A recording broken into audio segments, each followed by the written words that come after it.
Ya, kita lihat Alkitab kita dari Pengkhotbah. Ya, Pengkhotbah pasal yang keempat, ayat 17 sampai dengan Pengkhotbah pasal 5 ayat 6. Ya.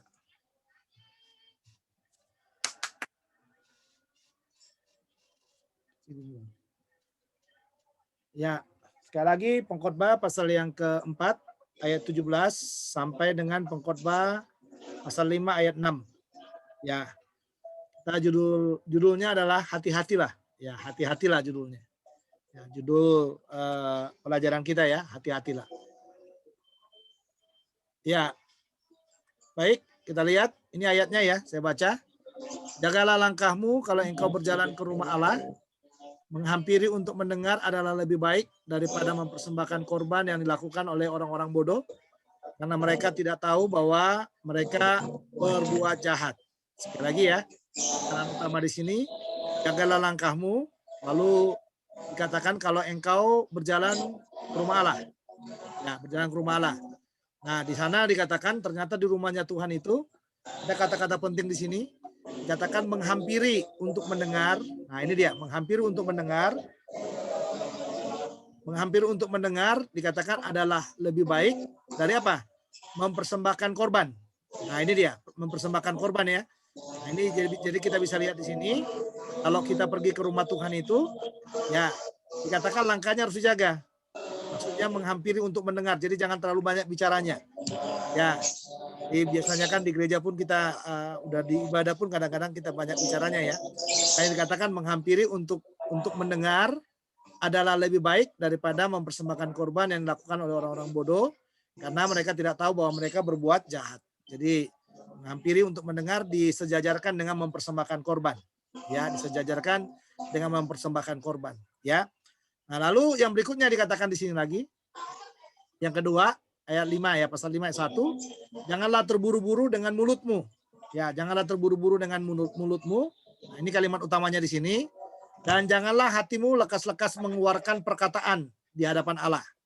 Karena Allah ada di sorga dan engkau di bumi. Oleh sebab itu biarlah perkataanmu sedikit. Lihat di sini. Ya, janganlah terburu-buru. Jadi yang pertama tadi langkah ya. Langkah. Ya, langkah. Yang kedua sekarang mulut kita. Ya, yang kedua adalah mulut. Dikatakan janganlah hatimu lekas-lekas mengeluarkan perkataan. Nah, ini dia. Kenapa seperti itu? Di sini diberi alasannya ya. Kenapa seperti itu diberi alasannya? Ya, karena Allah ada di sorga dan engkau di bumi. Oleh sebab itu biarlah perkataanmu sedikit. Kalau tadi kita sudah masuk di rumah Tuhan itu, kita lebih banyak mendengar, mungkin berkata-katanya mungkin akan kita kurangi di sana. Ya. Nah, lalu yang berikutnya, karena sebagaimana mimpi disebabkan oleh banyak kesibukan, demikian pula percakapan bodoh disebabkan oleh banyaknya perkataan. Oke, kita lanjut lagi. Lalu ayat yang ke pasal 5 ayat 3. Kalau engkau bernasar, nah ini dari mulut juga ya. Ini dari mulut juga. Kalau engkau bernasar kepada Allah, janganlah menunda-nunda menepatinya. Ya, karena ia tidak senang kepada orang-orang bodoh, tepatilah nasarmu. Lebih baik engkau tidak bernasar daripada bernasar tetapi tidak menepatinya. Nah, ini juga berbahaya ya. Ini dari mulut kita juga. Jadi mulut orang percaya itu berkuasa soalnya. Jadi dia nggak boleh terlalu cepat itu melepaskan perkataan yang membuat orang juga meresponnya itu, kita meresponnya itu harus cepat seharusnya. Jadi kalau kita nasar, Tuhan, kalau engkau sembuhkan saya akan lakukan ini. Nah, harus ditepati. Nggak bisa nggak ditepati ya. Ya, Tuhan, kalau engkau tolong saya, maka hal ini akan saya lakukan. Nah, ini yang seperti itu maksudnya. Jadi kalau kita sudah janji, ya, atau kita melepaskan nasar kepada Tuhan, kita harus tepati. Nah, lalu yang berikutnya, ayat 5, janganlah mulutmu, nah ini lagi, membawa engkau ke dalam dosa, dan janganlah berkata di hadapan utusan Allah bahwa engkau kilaf. Ya, apakah perlu Allah menjadi murka atas ucapan-ucapanmu dan merusakkan pekerjaan tanganmu? Ya, lalu di dalam ayat yang ke-7 itu, ya ayat 6, karena sebagaimana mimpi banyak, demikian juga perkataan sia-sia banyak, tetapi takutlah akan Allah. Jadi dua ya, Bapak Ibu-ibu sekalian, Bapak Ibu sekalian, yang harus kita lihat bahwa yang harus kita waspadai dan kita harus hati-hati masalah langkah kita waktu kita ke rumah Tuhan, dan yang kedua adalah masalah perkataan yang kita lepaskan dari mulut kita. Nah, mari kita lihat bagian-bagian ini. Nah, perenungan pengkhotbah dikatakan bukanlah hanya sekedar perjalanan hidup. Jadi dari pasal 1 sampai dengan kemarin kita masih melihat itu perkataan perenungan-perenungan hidup dan apa yang dilihat oleh pengkhotbah, ya kan? Yang kita sudah pelajari dengan baik. Ya, kita sudah pelajari dengan baik ya. Jadi semua yang dia lihat, semua perenungannya itu kita sudah perhatikan dengan baik. Ya, kita sudah perhatikan dengan baik. Nah, tetapi dalam perenungannya dikatakan ada juga yang menjadi nasihat, yang harus ada juga yang nasihat yang harus kita perhatikan. Nah, ini harus kita lihat nih. Ternyata bukan hanya merenungkan apa yang aku lihat saja, tapi pengkhotbah itu juga sebenarnya sedang membagi hidupnya untuk menjelaskan kepada kita untuk kita bisa berwaspada. Jadi di dalam bagian ini ditekankan kepada kita bahwa ada nasihat juga yang dia sampaikan kepada kita. Ya, nasihat yang dia ingatkan kepada kita adalah berkenaan dengan apa? Langkah kita, waktu berjalan, dan juga mulut kita dalam melepaskan perkataan dari dalamnya. Nah, ini dua hal yang sejajar menurut saya antara langkah dan mulut. Itu sejajar dia. Sejajar ya. Karena apa yang kita lakukan dengan kaki kita pasti ada kaitannya dengan mulut kita. Makanya saya bilang sejajar ya, sejajar dia. Nah, bagian yang pertama, mari kita lihat di sini, jagalah langkahmu. Nah, ini yang paling penting ya saudara ya. Jagalah langkahmu. Dikatakan di sini, pastikanlah bahwa Anda mengetahui apa yang Anda lakukan ketika Anda datang ke rumah Allah. Ini penting kita perhatikan saudara. Jadi waktu kita beribadah, waktu kita pergi ke rumah Tuhan, atau waktu kita mau bersaat teduh, waktu kita mau duduk di hadirat Tuhan, nah ini dikatakan, pastikan langkah kita di sana. Ya, makanya dikatakan pada frasa mendengar adalah lebih baik.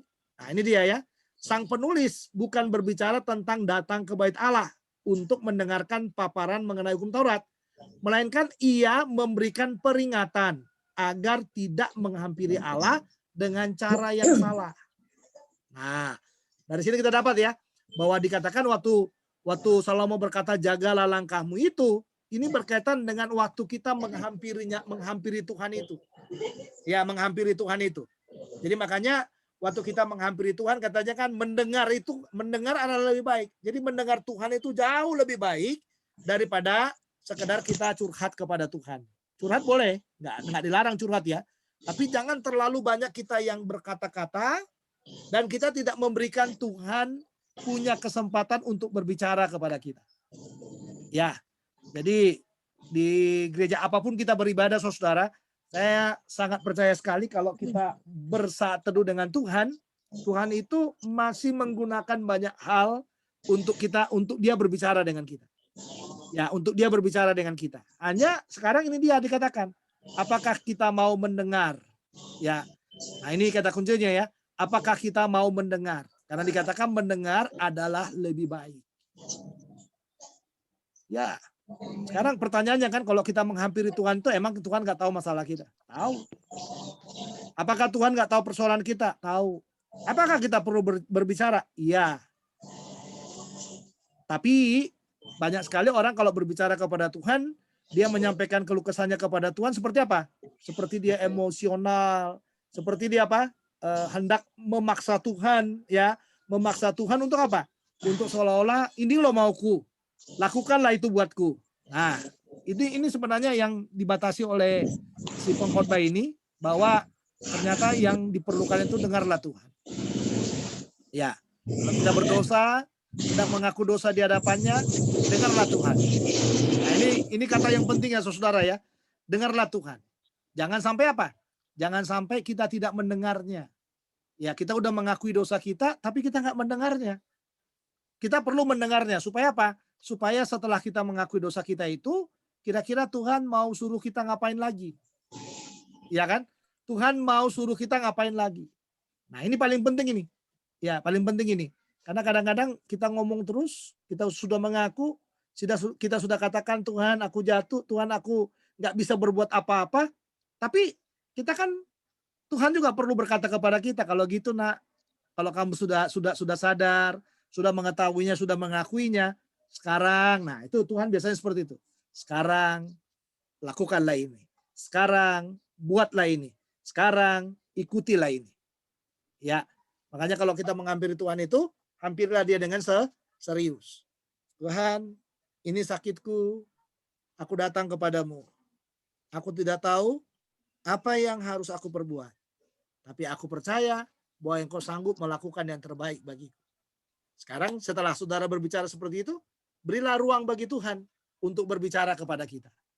Jadi kadang-kadang ini yang terjadi adalah kita sudah banyak bicara, tapi kita nggak mau mendengar dia. Ya, kita nggak mau mendengar dia. Makanya di dalam frase ini dikatakan mendengar adalah lebih baik.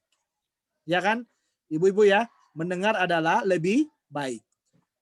Nah, dikatakan lagi di sini dalam Perjanjian Lama, kata mendengar sering mempunyai pengertian mentaati.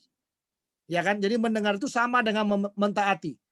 Ada perbedaan antara orang-orang yang datang kepada Allah dengan ketaatan, yaitu yang didasari tingkah laku etis dan bermoral. Nah, saya baca buat saudara, Mazmur 119. Ya, Mazmur ya, Mazmur 119. Ya, Mazmur 119. Saya baca ayat 101. Ya, 101 di sana dikatakan, terhadap segala jalan kejahatan aku menahan kakiku, sebab Engkaulah yang mengajar aku. Jadi makanya dikatakan di sini ada perbedaan antara orang-orang yang datang kepada Allah dengan ketaatan, yaitu yang didasari tingkah laku etis dan bermoral. Makanya pemazmur dalam Mazmur 119 ini bilang bahwa kalau kita adalah orang yang taat, berarti kita itu akan menjaga langkah kaki kita di hadapan Tuhan. Nah, dibandingkan ini dengan siapa, saudara? Dengan orang-orang bodoh, yaitu orang-orang yang beribadah dengan hati yang tidak bertobat. Ya, jadi kita sering melihat seperti ini ya. Jadi orang beribadah, masih nyanyi, masih memuji Tuhan, masih melakukan semua aktivitasnya, tapi sebenarnya dia nggak bertobat dalam hidupnya. Jadi makanya itulah yang dikatakan tadi dalam bagian ini, mendengar itu sama dengan taat. Jadi kita juga di dalam menjaga langkah kita itu, kita diinginkan oleh Tuhan untuk apa? Untuk senantiasa taat kepadanya. Jadi jangan sampai tidak taat kepada Tuhan. Kita perlu taat kepada Tuhan. Setiap hari, dalam setiap apapun yang kita lakukan, marilah taati Tuhan. Nah, yang berikutnya dikatakan dalam bagian itu, janganlah terburu-buru dengan mulutmu. Tadi hanya 2 bagian ya. Yang pertama langkah, dan yang kedua adalah mulut. Nah, coba saudara lihat di sana, orang mudah mengucapkan sumpah dalam percakapan. Ya, pengadilan, janji setia. Bahkan ada orang Kristen yang berani bersumpah demi nama Tuhan untuk menutupi apa? Kebohongannya atau memperoleh keinginannya. Nah, ini sering kita temukan ini saudara ya. Makanya di dalam Pengkhotbah pasal 5 itu, coba lihat di sana lagi, kita lihat lagi ya saudara ya. Pengkhotbah pasal 5 itu dikatakan janganlah terburu-buru dengan mulutmu dan janganlah hatimu lekas-lekas mengeluarkan perkataan di hadapan Allah, karena Allah ada di sorga dan engkau ada di bumi. Oleh sebab itu biarlah perkataanmu sedikit. Nah, ini dikatakan janganlah terburu-buru. Nah, yang terburu-burunya kita orang-orang Kristen zaman sekarang ini berkaitan dengan apa? Sumpah deh, aku nggak ngelakukannya. Sumpah deh. Kan sering gitu kan saudara ya. Sumpah deh, bukan aku, sumpah gitu ya. Nah, padahal itu sebenarnya nggak boleh untuk kita katakan. Makanya dikatakan, sebenarnya dikatakan sumpah yang mudah diucapkan berasal dari perkataan berlebihan seperti apa? Ujaran kotor, sombong, sembrono, dan juga yang disebut dengan apa? Fitnah.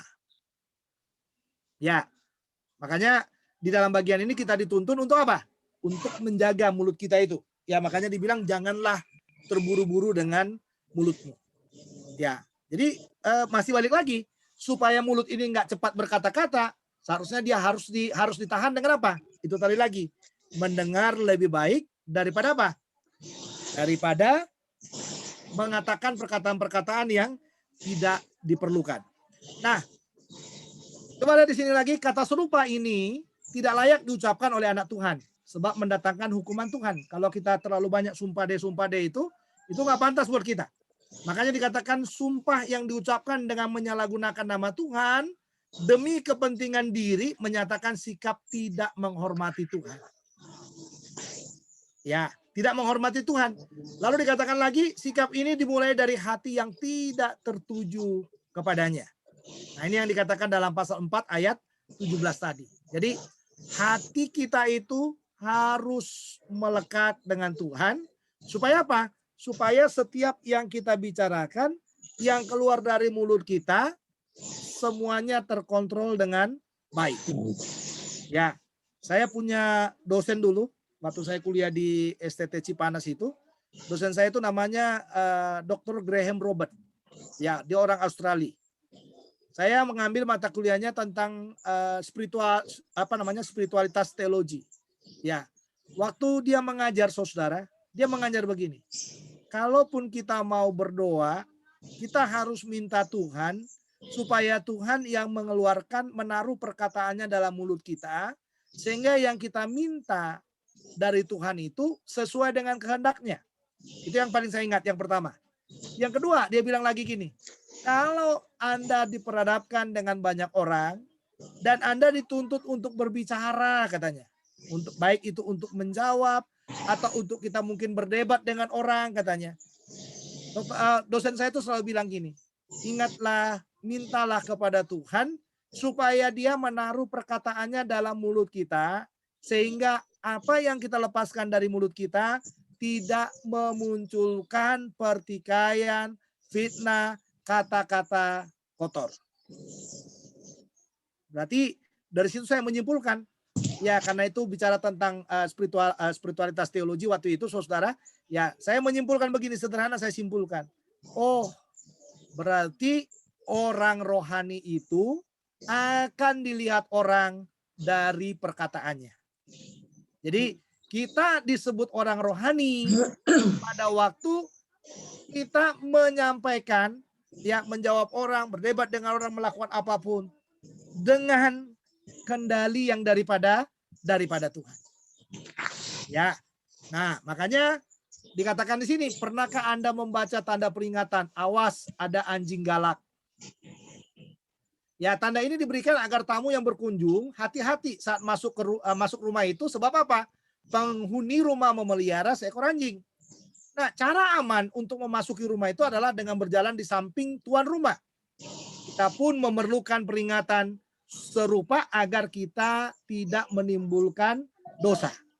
Makanya dalam ayat 5, kalau sudah lihat di sana, coba lihat ayat 5 itu, Pokotbah pasal 5 ayat 5, di sana dikatakan, janganlah mulutmu membawa engkau ke dalam dosa, dan janganlah berkata di hadapan utusan Allah bahwa engkau kilap. Apakah perlu Allah menjadi murka atas ucapan-ucapanmu dan merusakkan pekerjaan tanganmu? Nah, ini saudara. Nah, makanya apabila kita sadar bahwa kita berjalan bersama dengan Tuhan, maka kita akan menjadi lebih berhati-hati dengan apa? Dengan sumpah, atau apalagi perkataan berlebihan, dan semua tindakan kita. Jadi itu yang dibilang, janganlah terburu-buru melepaskan perkataan apapun. Ya, apalagi kalau saya pernah ketemu dengan seorang teman itu ya, dia diperhadapkan dengan persoalan yang sangat pelik, lalu dia bilang gini, kayaknya aku mau berhenti aja melayani deh, nggak sanggup menjalani hidup ini, katanya gitu. Terlalu cepat itu saudara.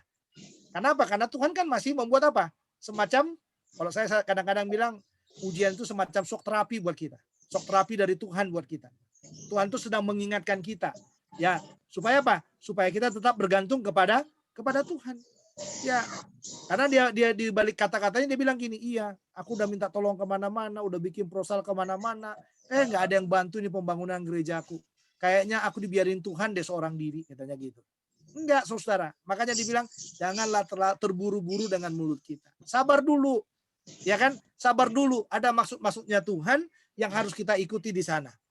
Nah, makanya dikatakan cara untuk menjaga perkataan dan tindakan kita memperkenan Tuhan adalah berjalan bersama Tuhan. Hiduplah dengan kesadaran penuh bahwa Tuhan melihat dan mengawasi perkataan dan perbuatan kita meskipun ia tidak apa? Hadir secara fisik. Termasuk tadi itu. Apa itu? Nasar. Ya, termasuk nasar. Jadi kita harus berhati-hati juga dengan nasar. Jangan terburu-buru untuk berjanji kepada Tuhan kalau kita tidak sanggup untuk melakukannya. Saya masih ingat saudara, saya pernah melayani di apa namanya, di daerah Pasuruan itu. Kalau ada jemaat yang saya kunjungi, biasanya selalu dibilang gini, Om, doain ya Om ya. Kalau nanti udah sembuh, saya rajin ke gereja Om. Saya pasti mengutamakan Tuhan katanya. Nah udah kita doakan. Nah begitu dia sembuh saudara, jangankan datang ke gereja, alasannya banyak sekali. Kadang-kadang dia bilang masih buka toko Om, nggak bisa Om, nggak sempat Om gitu. Ya, jadi kita kadang-kadang itu yang dibilang terlalu cepat bernasar, terlalu cepat melepaskan perkataan, tapi kadang-kadang saudara kita tidak mengontrol segalanya, kita tidak melihat. Nah ini dikatakan. Istilah di sini ya, Tuhan melihat dan mengawasi perkataan dan perbuatan kita meskipun ia tidak hadir secara fisik. Makanya ingat, alasi tiap perkataan dan tindakan ya atas pertimbangan yang cermat. Alasi. Ya. Jadi makanya jangan terburu-buru. Ya, alasi itu. Bikin dasar yang bagus. Ya, kalau aku berkata kayak gini sama Tuhan, kira-kira bagaimana ya resiko-resikonya? Atau kalau kita mau berkata dengan orang lain juga, mungkin kita perlu menanyakan hal-hal itu, saudara. Ya, mungkin kita perlu menanyakan hal-hal itu.